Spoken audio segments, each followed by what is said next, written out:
Excellent. Well, we've had a decent amount of people respond to the poll. We've got a wide variety of answers on some of these questions, so there will be good things to talk about at the end of the session. I'm going to go ahead and end the poll. For those of you who have not been here before, welcome to Continuing Medical Education Solutions, or CMES Journal Club. We're sponsored by Techies Without Borders. We are very privileged today to have Dr. Akan Otu, who is an infectious diseases expert who's originally from Nigeria but practices in the United Kingdom. And he's going to talk to us today about an incredibly important topic, urinary tract infections, which we all see on a regular basis, no matter what specialty we practice in. Dr. Nicholas Maxwell, who is an emergency medicine physician, will be moderating the chat. I will be helping out with a couple slides toward the end when we talk about the Gambian and Ugandan guidelines. And then I notice a lot of Techies volunteers are here on the call and a lot of CMES participants. So thank you all of you for being here. And I'm going to let Dr. Otu take over from here. Thank you so much for presenting, Akan. Thank you, Jess. Thank you, Nick, for the very kind invitation to this session. Full disclosure is I haven't attended one of these before, so if I'm drifting off the agenda, just let me know. But this is the plan, to sort of go through a couple of cases. So we've got 3 cases. They're quite different. And the idea is to get a bit of interaction from the listeners. So I will be pausing at some points to ask you of your opinion on these cases. After the 3 cases, we'll go into the background. We'll do a bit of a literature review, specifically just honing in on one publication that came out in the Lancet in 2024, after which we will do the guideline review. Jess is going to kindly handle that, and then we will wrap up. So welcome, everybody. And we'll start with the very first case. So case 1 is a 24-year-old female who's sexually active, has no chronic medical history. So she comes into the ED with a 48-hour history of dysuria, urinary frequency, urgency, and some suprapubic discomfort. She denies any fever, flank pain, or vaginal discharge. On examination, she's afebrile. She's got normal vitals and just some suprapubic tenderness. So the initial tests, urine dipstick, which is positive for leukocyte esterates, nitrites, and microscopy shows some white cells in the urine. So the working diagnosis is an uncomplicated lower UTI. Basically, she's got acute cystitis, and the most likely cause is E. coli. So over to the listeners, what would your management plan be? And you feel free to just shout out anything. There are no there are no wrong answers, but some are more correct than others. And you can feel free to type in the chat if you don't feel comfortable answering questions out loud. We love participation. That's the whole point of these sessions, is for all of us to learn from each other. So feel free to speak out loud or type in the chat.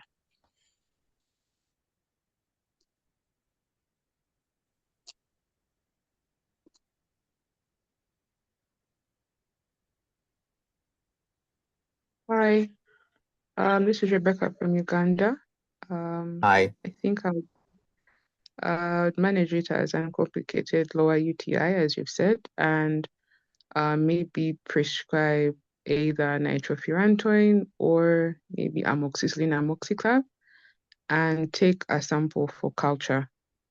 Yeah, that's what I would do. All right.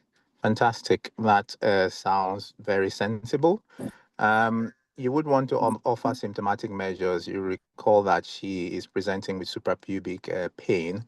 Obtaining a urine sample is quite a reasonable thing to do, especially if recurrent or there is an atypical sort of presentation. So the empiric oral antibiotic therapy is, the way to go, and that needs to be in line with the local guidelines. You mentioned nitrofurantoin and amoxicillin, and those sound reasonable. We'll return to that when we get to the treatment section, looking at some of the evidence.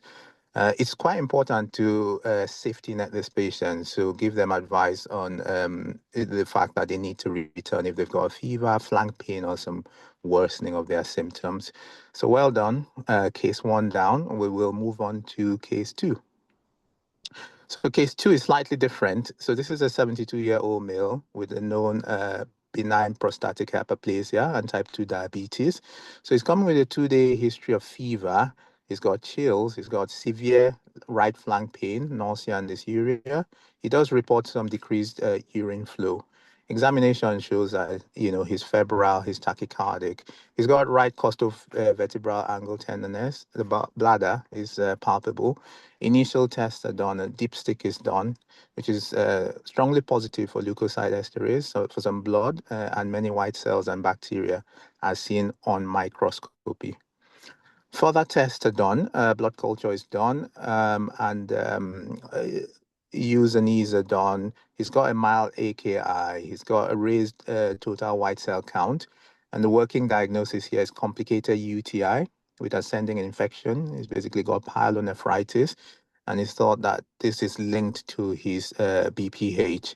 Likely organisms here are E. coli and other species that are found within the Enterobacteriaceae family, and this including things like Enterococcus or resistant organisms. So over to the listeners again. What is your management plan for this patient? Again, feel free to chime in out loud. Thanks so much to Rebecca for stepping up and being brave with the first question. You can also type in the chat what you would do for this patient.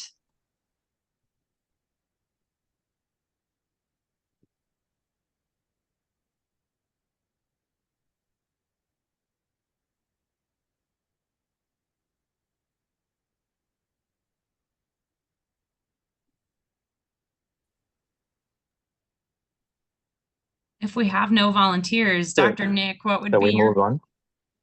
Yeah, I think it'd be Yeah, sorry. helpful to hear management plan from a couple of people. Nick, what would be your management plan for this patient in your setting? Yeah, so I'd treat this as a pyelo or complicated UTI, and I would reference our antibiogram. So I found regionally like susceptibilities and practice patterns vary. And so the hospital I work at, they call it the GOAT, but it's an acronym that basically stands for our antibiogram for a wide range of conditions. And so I would see what it recommends first line, which I think actually might not be consistent with IDSA guidelines currently, but I think it recommends a 3rd-generation cephalosporin. Yeah, PO similar outpatient. my setting too. We have a lot of resistance to clindamycin, or sorry, not clindamycin, Bactrim, which is trimethoprim sulfamethoxazole. A lot of resistance to quinolones, and so often we end up using a cephalosporin in my setting for pyelonephritis. I'm curious what your antibiogram looks like in the UK, Dr. Otu. What are you typically using for these patients for outpatient pyelo? All right. So it does vary, from one hospital to the other, because the antibiograms can be quite different. I'll say, most of the hospitals in the UK, you might not typically run into very resistant bugs, but in some cities, like if you're practicing in Manchester, in London, or Leeds, you would need to go quite broad and hard. So things like gentamicin does still work well as the empiric choice initially, but a lot of the local guidelines will also have a cephalosporin, so not very different from what both of you mentioned. So it's important to really consider admitting this patient or linking this patient to the what we call OPAT here, which is the outpatient parenteral antimicrobial therapy team, who can facilitate the administration of something like ceftriaxone via a midline if this patient is given one. This would depend on the severity. The more severe they are, the presentation, the more compelling the need is to actually admit these patients into hospital, start them on We're going to run empiric. medicine for you. start them on empiric IV antibiotics after the blood cultures and urine cultures are taken. It's important to assess for urinary obstruction. That's where imaging will come in, an ultrasound of the renal tract, and consult urology if there are features of obstruction or a poor response to therapy. It's also important to monitor renal function and sepsis signs.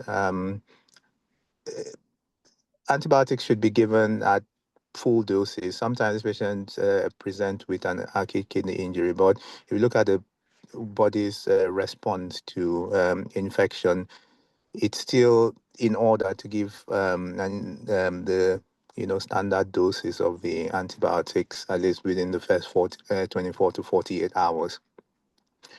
So that was case 2, and we will move on down to case 3. And this is a 68-year-old female, recently hospitalized after a hip fracture. So she's got indwelling urinary catheter for 5 days. With a new onset of fever, confusion, she's got, a malodorous urine. As opposed to the second patient, she doesn't have any flank pain. She's mildly hypotensive with a tender lower abdomen, and she's got a catheter in situ, which is draining cloudy urine. Initial tests are done, samples are sent from the catheter, a dipstick is done, and this shows pyuria. Microscopy shows some bacteria, and blood cultures are taken. The working diagnosis here is a catheter-associated UTI, possibly with a bacteremia, but that's why the blood cultures are absolutely vital in this situation. Likely organisms here would include E. coli, Klebsiella, Proteus, Pseudomonas, which we worry about because Pseudomonas sticks to plastics quite a lot, and Enterococcus. So what would your management plan be for this patient, considering the working diagnosis? It looks like Musisi answered Again, and feel free to said, shout out. Musisi said, take off a urine sample for culture and sensitivity and start with Yeah. ceftriaxone. All right. We need one extra measure in this case that would differ from the first 2 cases. Paul, are Given you? the fact that there is a device in there. Change the catheter, Faith says. All right. That's what I was looking out for. So definitely, this is a catheter-associated UTI, and one of the management strategies would include removing or replacing the catheter, and then obtaining a urine culture from a fresh specimen, because catheters are useful pieces of equipment, but bugs tend to stick to plastic, and you might not really get a very representative culture by taking a sample from a catheter. But in this case, empiric antibiotics are absolutely vital, guided by the local antibiogram. Fluids would be quite handy here, given that they're mildly hypotensive, and it's important to review need for ongoing catheterization. Consults need to be sent out to the relevant teams like infectious diseases and urology, especially if the response is poor. So those are the 3 cases. They're quite different, and we'll just move on to a bit of epidemiology, just to underpin this with some data. So with regards to the UTIs, more than 400 million cases occur worldwide. Incidence does vary by age and sex. Females, especially the young, sexually active women and postmenopausal women, are at greater risk. And it's thought that 50 to 60% develop at least one UTI in their lifetime. And this is driven by anatomical and behavioral factors. Some of the factors here we're referring to is the fact that women sometimes wipe from back forwards, and then that causes translocation of organisms from the anal region to where the urethra is. They also have a shorter urethra. Poor practices linked to menstruation too could also affect this. And the actions of not, voiding frequently could also predispose females to more UTIs compared to the males.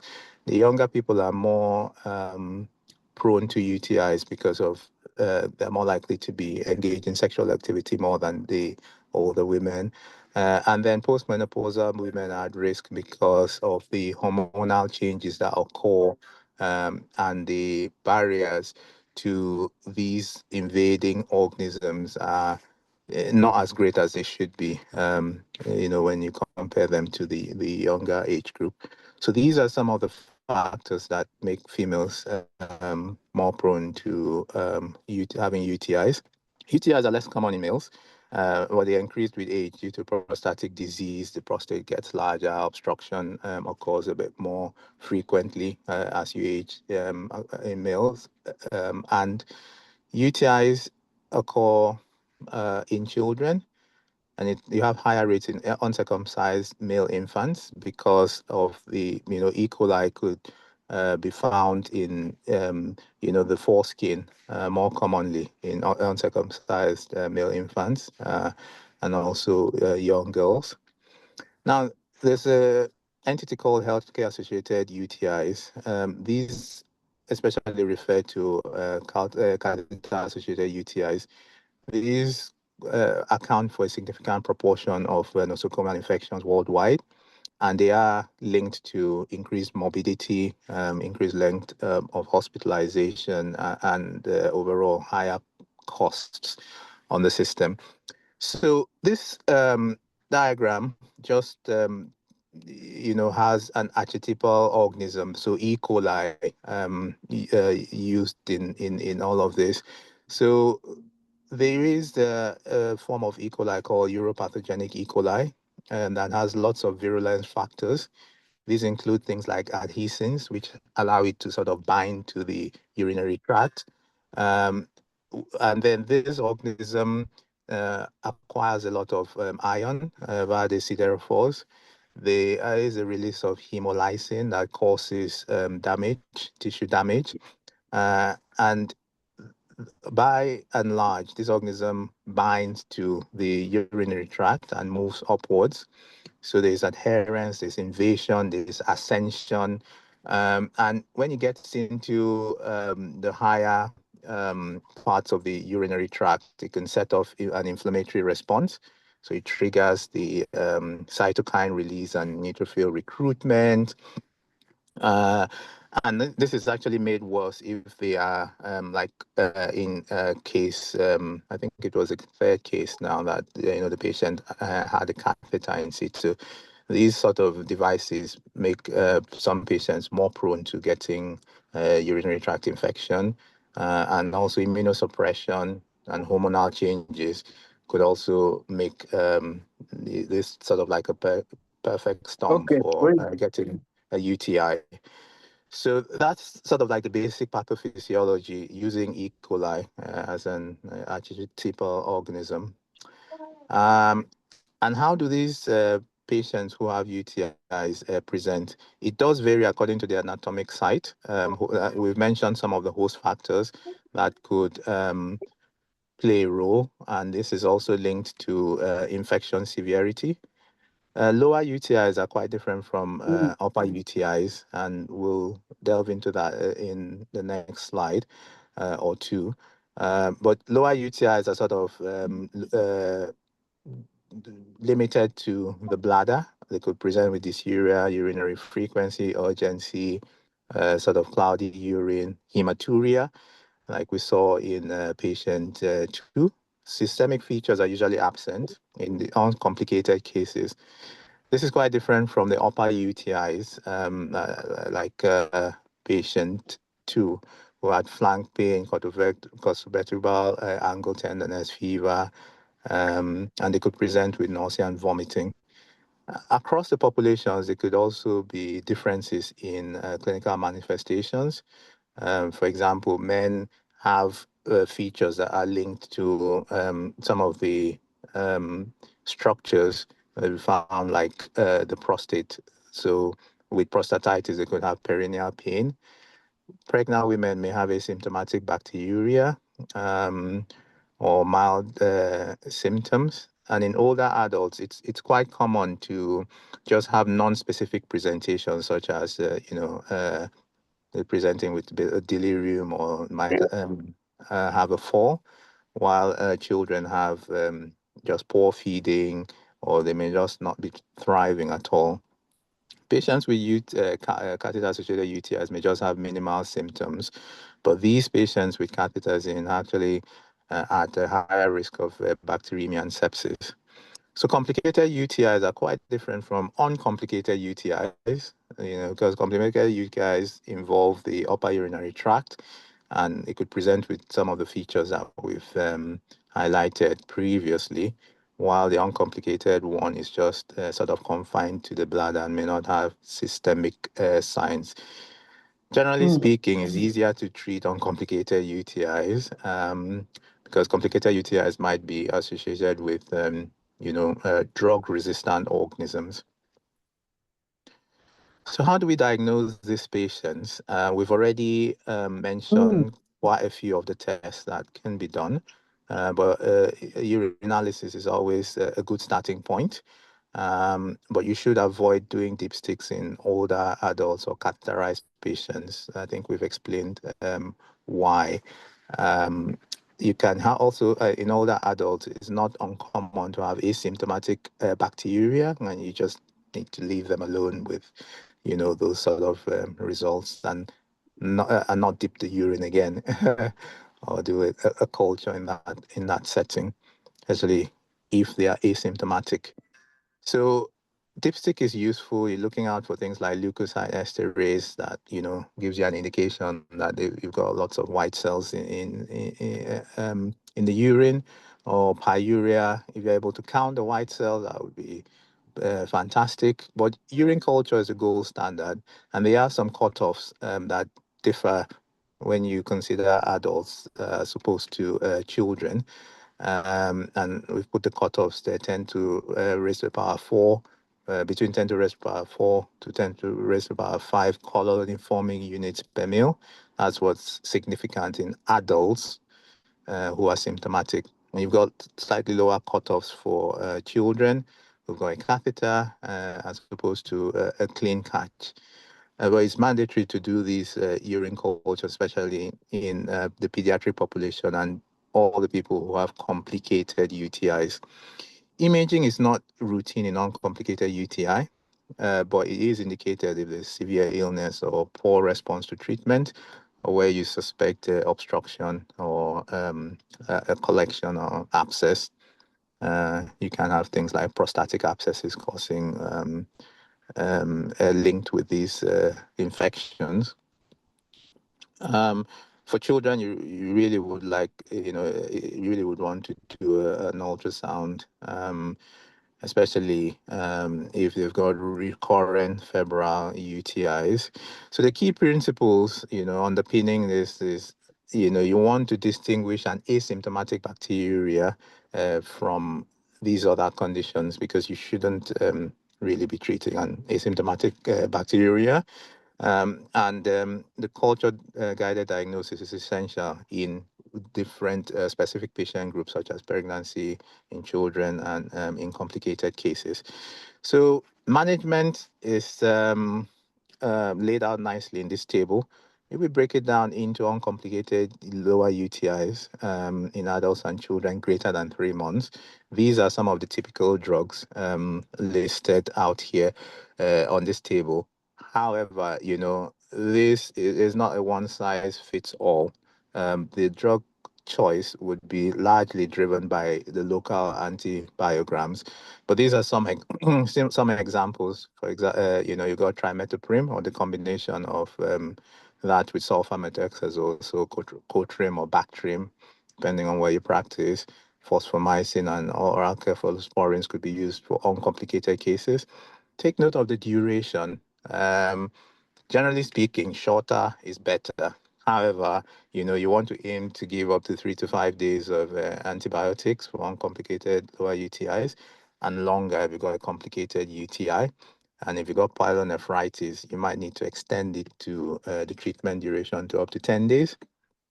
And so agents, listed there include the oral beta-lactams, the fluoroquinolones, and then you use broader spectrum agents for the complicated UTIs. But these are sort of the principles, and different drug classes are utilized, like the oral beta-lactams, the fluoroquinolones have good oral bioavailability, so if the patient isn't vomiting, you could actually use, ciprofloxacin or levofloxacin, and then the broader spectrum agents like piperacillin, tazobactam can be used for severe cases if they're presenting with sepsis, and generally that is the way to approach it. Now, not all patients who get the UTI require admission. The people who need to be admitted are those with systemic illness or sepsis, presenting with things like hypotension, tachycardia, or if they've got evidence of organ dysfunction. An upper UTI with severe symptoms would also be an indication for admission into hospital, or if they've got severe pain or dehydration. And then we've mentioned these categories, some of them previously. So infants, less than 3 months of age, pregnant women, people who are immunocompromised, or they've got other comorbidities like advanced chronic kidney disease, or they've had renal transplants recently. You probably would want to admit these patients. Sometimes we've had the experience that we put patients on oral or antibiotics via our OPAT team, and they've not really done that well. Sometimes they need to be admitted into hospital and given further IVs and other supportive management. But if they've not improved with oral antibiotics within 48 to 72 hours, you probably need to admit them. And then, for patients who've got devices in place, you probably need to admit them and keep a close eye on them and take the device out. And where they've got like urinary tract obstruction from renal abscesses, other things, or emphysematous infection, you probably need to admit them. And if they're children, they're always sort of high risk. So I'll just like to highlight this study that was published in 2024 in the Lancet. And this is a new kid on the block, in antibiotic circles. So oral japoticidan, or tidacin, sorry. It's a novel first-in-class antibiotic. It works by targeting DNA replication. So this trial, reported on two randomized, or this article reported on two randomized controlled double-blind, double-dummy phase 3 non-inferiority trials called the Eagle 2 and Eagle 3 trial. So you're probably familiar with randomized trials, double-blind trials, but this was double-dummy, which would suggest that everybody who was recruited into this trial actually got an active agent and a placebo. That just helped to sort of make it to blind both the participants and the the trial group to what they were receiving. And the methods of enrollment were as highlighted in the slides. This involved 219 centers, and they got people who were assigned the female gender at birth. They were non-pregnant, greater than 12 years of age, greater than 40 kilograms with 2 or more symptoms of a UTI, and they were pulled from 15 countries and 4 continents. They were randomly assigned one-to-one by this blinded centrally, by a blinded system done centrally using an interactive response technology to the new kid on the block, so gepotidacin, at the dose of 1,500 milligrams BD for 5 days, or oral nitrofurantoin, which is sort of like one of the standard antibiotics used for 5 days.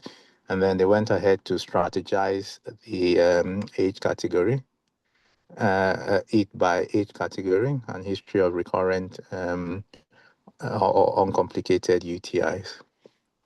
And this was a definition of recurrence. At least one previous patient reported episode within 3 months before the study of a UTI, or at least 2 previous episodes within 6 months, or 3 episodes within 12 months. And they did the double dummy blinding strategy, as I mentioned earlier.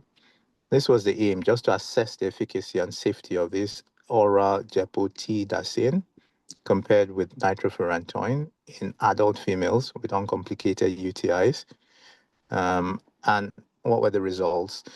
So the drug was so effective, gepotidacin was so effective that after interim analysis, both studies were stopped for efficacy. So in the EAGLE-2 trial, 62 of the 320 patients assigned to gepotidacin, and 135 of the 287 patients assigned nitrofurantoin had therapeutic success. They had similar results in the EAGLE-3 trial, and the outcome really was that gepotidacin was non-inferior to nitrofurantoin in both studies, and it was superior to nitrofurantoin in EAGLE-3. They had set a non-inferiority margin of 10%.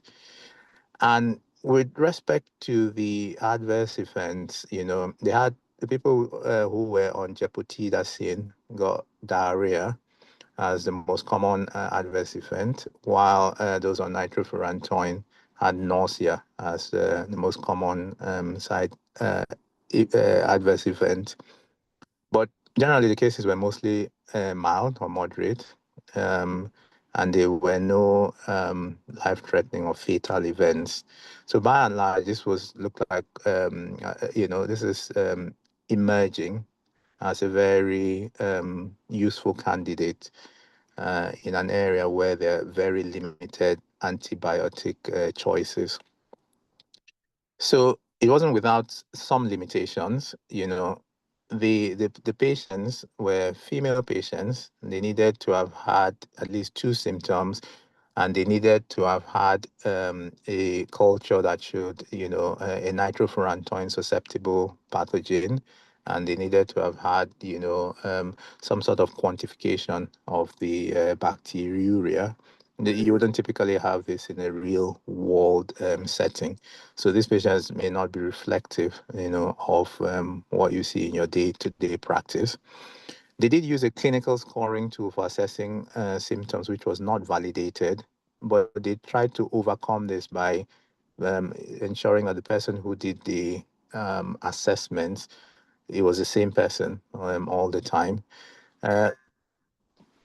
More than 80% of the patients were white, with blacks and Asians just representing about less than 6% of the total population, study population.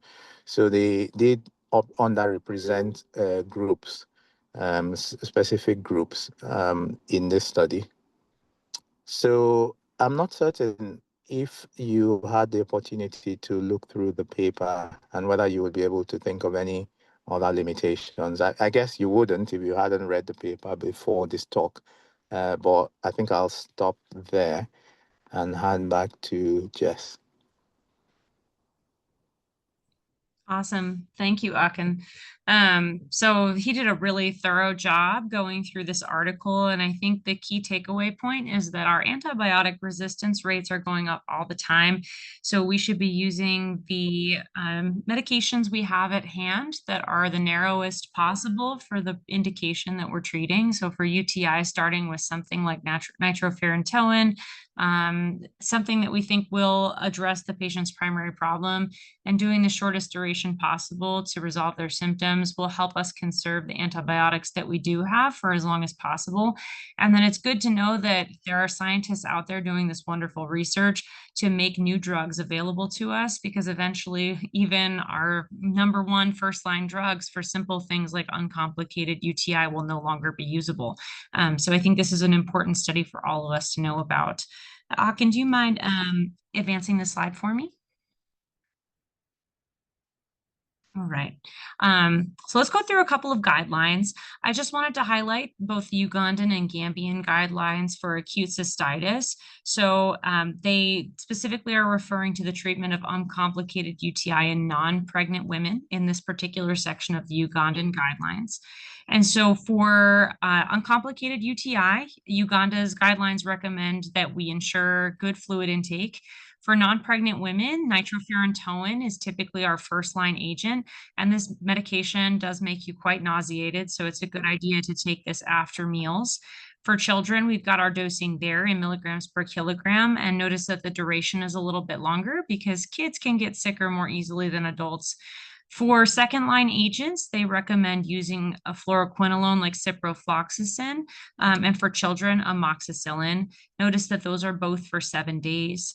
And then we should obviously be checking culture and sensitivity, because if we start someone on nitrofurantoin and it's not effective, if the bacteria is resistant to it, we need to switch agents. All right, then for pyelonephritis, they define this as an upper UTI, so involving one or both kidneys.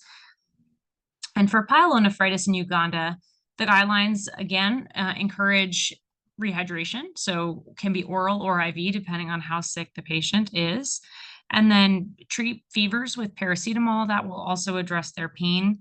For outpatient, they recommend ciprofloxacin as first line. I think we were mentioning earlier that where Nick and I work, we have high rates of resistance to fluoroquinolones, so we're generally using cephalosporin. So this is just a very important emphasis to follow your local guidelines and antibiograms wherever those are available. For severe cases, we're not going to be able to take things orally, so ceftriaxone IV is a great first choice agent for treating pyelonephritis in both children and adults. And if they get better, then you can switch them to oral therapy after that with either ciprofloxacin or a cephalosporin like cefixime, so an oral cephalosporin. And then they do mention alternative regimens if people have allergies or resistance. All right, and then for Gambia, I just want to emphasize here that they define uncomplicated versus complicated UTI, and then they also make a point of mentioning recurrent UTI. So people who are getting UTIs all the time might need a little bit of a different approach than your folks who are getting a single, isolated, uncomplicated, or complicated UTI. And for Gambia, the drugs that they're going to recommend, they actually recommend nitrofurantoin or ciprofloxacin for a first-line agent. So I'm assuming their fluoroquinolone resistance rates might be a little bit lower than in some other places. For symptomatic cystitis and UTI in pregnancy, they recommend giving a cephalosporin, which would probably be the same management for us here where I work. And then to reduce pain and dysuria, they recommend a potassium citrate mixture. I've actually not seen that before. I'm curious if you've heard of that before, Dr. Otu. I have not seen that used in my setting. I think, yeah, it's something that, yeah, I've come across in Nigeria, where I think it's meant to alkalinize the urine, because it's also thought, yeah, which might have some sort of, I guess, some biochemical basis for its use. Because interestingly, practices such as douching or use of spermicides, etc., is thought to affect the pH and make people more prone to getting UTI. So maybe that's sort of where that this has come from. So interesting. I'm curious if other people use phenazopyridine in their settings. I know where Nick and I work, we will often prescribe about 3 days of phenazopyridine, or Azo is the brand name here. And that basically causes direct pain relief by decreasing inflammation at the walls of the bladder. So it's a little bit of a different mechanism from this, you know, change in acidity mechanism for potassium citrate. So different drugs in different places. Feel free to chime in the chat if you use phenazopyridine where you work too. And they do mention, again, pain relief, you should be giving things like paracetamol and NSAIDs. And then for, oh, sorry, you can go ahead, move forward for me, Dr. Otu, thank you.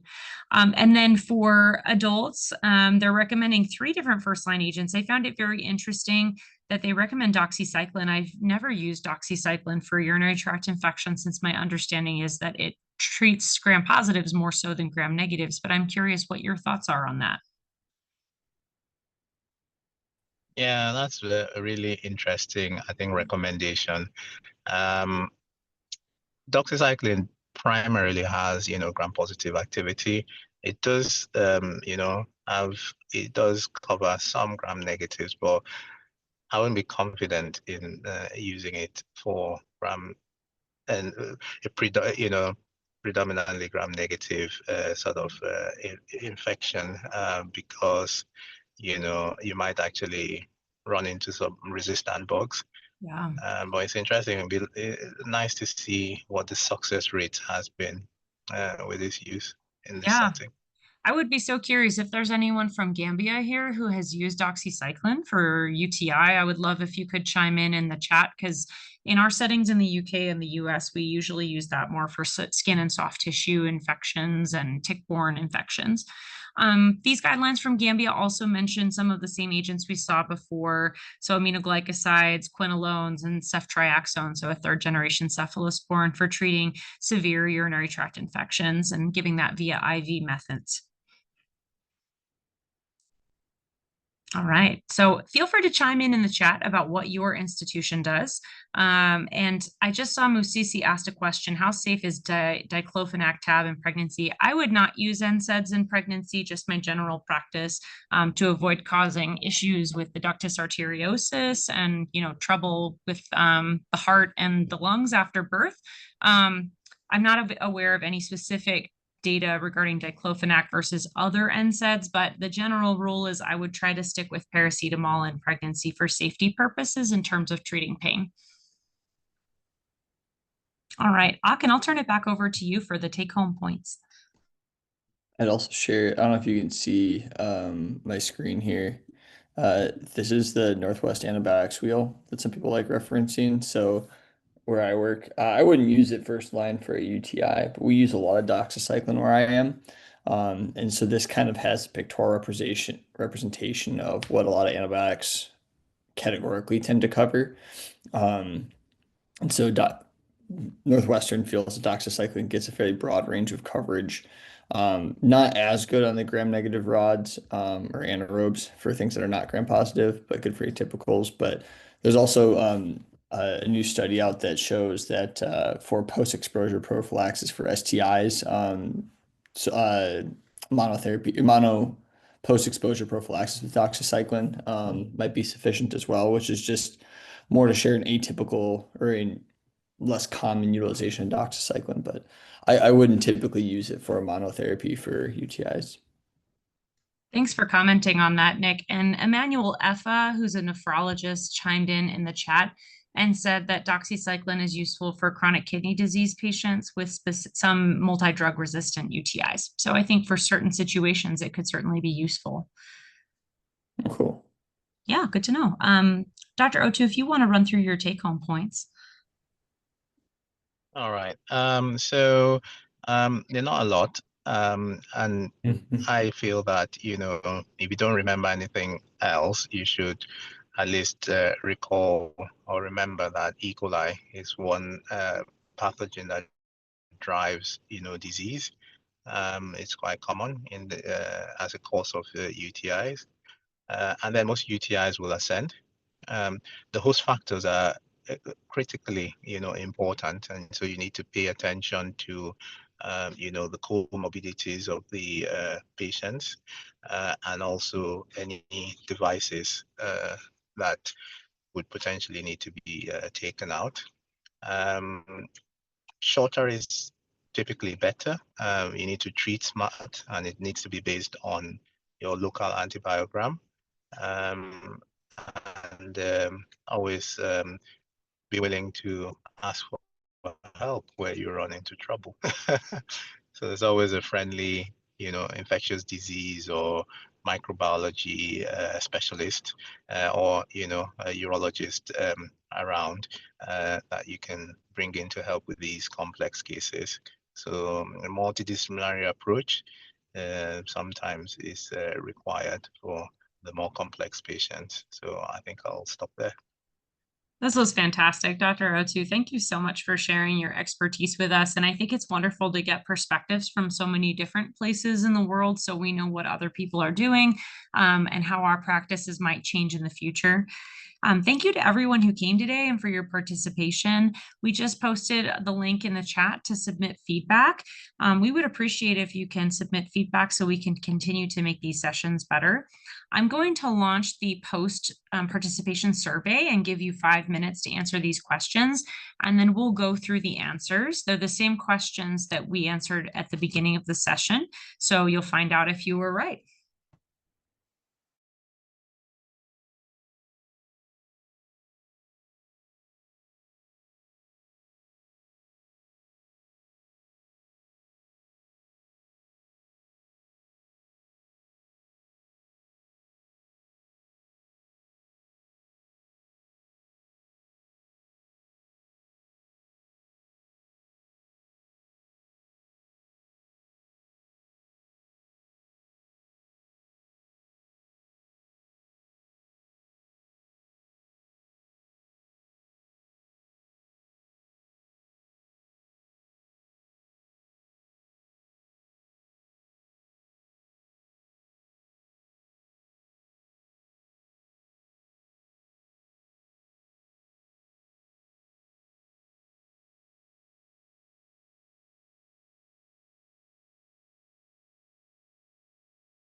Looks like 5 people have participated in the poll. We'll give you another 3 minutes.